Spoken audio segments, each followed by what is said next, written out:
स्वागत है दोस्तों इस नए वीडियो में। इस वीडियो में हम चर्चा करेंगे फिर से पुरानी पेंशन के संबंध में। वैसे तो कई सब्सक्राइबर का ये कहना है कि पुरानी पेंशन नहीं आएगा और पुरानी पेंशन नहीं आना ही देश के हित में है, क्योंकि पुरानी पेंशन आने से लोगों के टैक्स कट के कर्मचारियों को पेमेंट दिया जाता है पुरानी पेंशन के रूप में, जिनका बोझ उनके ऊपर आता है।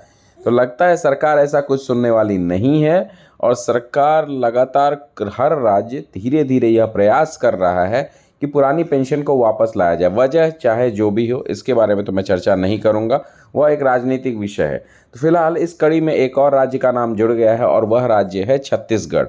छत्तीसगढ़ ने पहले ही घोषणा की थी कि वह पुरानी पेंशन अपने कर्मचारियों को देगी और अब उन्होंने 11 मई को ये घोषणा को पूर्ण करते हुए जो 1 अप्रैल 2004 से पेंशन की योजना बंद हुई थी, नई पेंशन योजना शुरू हुई थी, उस नई पेंशन योजना को स्क्रैप करते हुए पुरानी पेंशन योजना को शुरू कर दिया है और इसे लागू भी कर दिया गया है।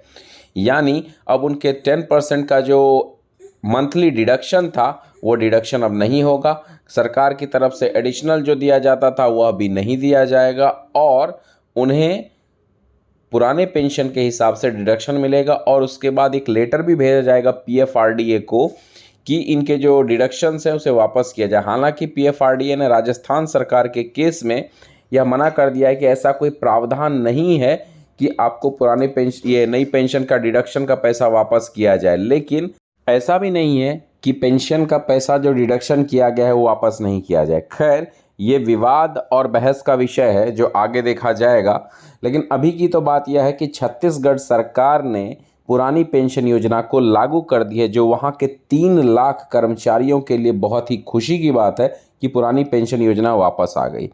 खैर, पिछले वीडियो के बनाने के बाद पुरानी पेंशन के संबंध में कुछ लोगों ने कहा था सरकार की चिंता ना करें, सरकार के पास बहुत पैसा है। तो खैर, यह भी बहुत बड़ा बहस का विषय है कि सच में सरकार के पास बहुत पैसा है तो प्राइवेटाइजेशन करके, बैंक का डिसइन्वेस्टमेंट करके, एलआईसी के आईपीओ की व्यवस्था करके पैसा शायद नहीं जमा करना चाहिए। अगर बहुत पैसा है तो शायद आप सरकार को सही तरीके से समझ नहीं पा रहे हैं।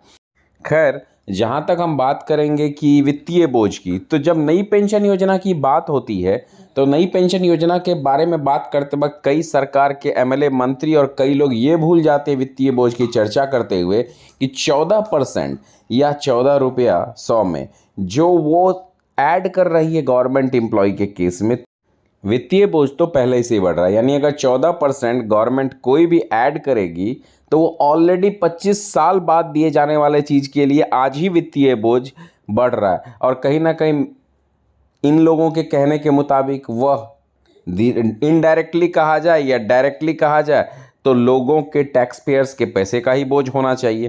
खैर, कैलकुलेशन और गणितीय आंकड़े को ना करते हुए ये आपको शुभकामनाएं भी सभी सरकारी कर्मचारियों को कि लगभग एक राजस्थान, उसके बाद छत्तीसगढ़, उसके बाद झारखंड ने ऑलरेडी घोषणा कर दी है कि पुरानी पेंशन आ चुकी है।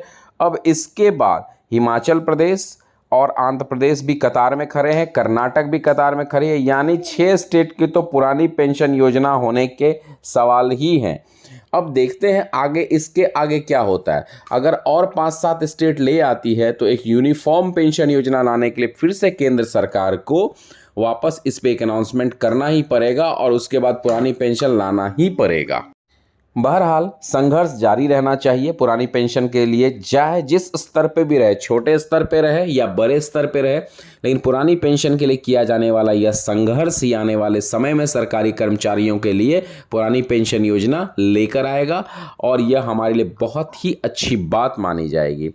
इस नोट के साथ इस वीडियो को समाप्त करना चाहूँगा। वीडियो अच्छा लगा हो तो लाइक, शेयर, सब्सक्राइब भी जरूर करिएगा।